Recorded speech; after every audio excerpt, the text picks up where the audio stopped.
Hey everyone, today I will show you how to fix Instagram notes not showing. First of all, make sure you are using the latest version of Instagram. Go to your app store, search for Instagram and see if there's an update available. Instagram Notes is a newer feature, so older version might not support it. Next, check your internet connection. If you are a cellular data, try switching to Wi-Fi for a stronger connection which can help load Instagram's latest features.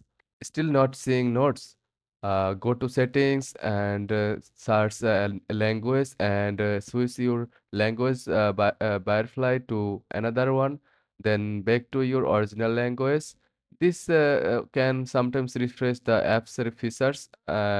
If you are using Android, go to your phone settings or tap on your Instagram app, then and clear the Instagram cache. For iOS, try offloading the app under settings, general, then iPhone storage, then reopen Instagram. And there you have it. With these simple steps, Instagram notes should be back and ready to use. Happy chatting.